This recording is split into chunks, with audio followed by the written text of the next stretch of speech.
पिछली सरकार हाय हाय लूट कसूर बंद करो, लूट कसूर बंद करो, लूट कसूर बंद करो। हाय हाय उमर सरकार हाय हाय उमर सरकार हाय हाय लूट कसूर बंद करो, लूट कसूर बंद करो, लूट कसूर बंद करो, लूट कसूर बंद करो। 25,000 नौकरियां बैकडोर एंट्री से लग गई, पैसे की लूट खसूट हुई है। वो सर्विस सिलेक्शन बोर्ड के थ्रू होनी चाहिए थी कि कम से कम अगर उनको 6 से 7 साल के लिए ही टेम्परेरी तौर के बाद वो पक्के होते तो अच्छी बात थी, मगर इस गवर्नमेंट ने ठेके पर देकर उनका जो मनोबल गिराया और साथ में उनसे जो पैसा लेकर उनको लगाया है, ये बीजेपी और एनसी की मिली भगत से हुआ है। ऐसे नहीं हो सकता था।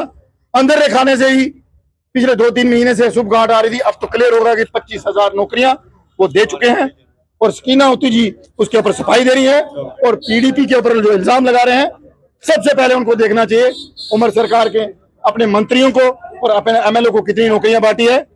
फिर जो इक्का दुक्का लोगों का जो बात करेंगे इसको नौकरी लगा दी।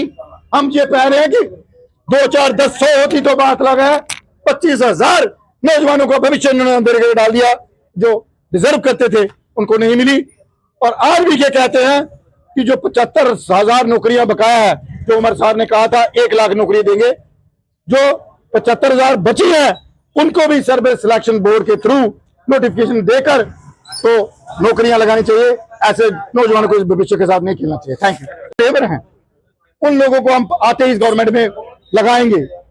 मुझे बताइए, अभी तक उनका कुछ नहीं हुआ। और जो क्वेश्चन आपने पूछा कि बेचारे 65-60 साल के हो जाते हैं, वो रिटायर भी हो जाते हैं, मगर उनको पक्का नहीं किया है। हम उन लोगों के साथ हैं।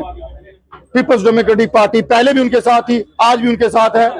और जब सरकार आएगी, इस उमर सरकार से तो वादा नहीं कर सकते, मगर पीपल्स डेमोक्रेटिक पार्टी जैसे ही सरकार में आएगी उन लोगों का बाकायदा सीरियल वाइज तरीके से हम उनको पक्का करेंगे।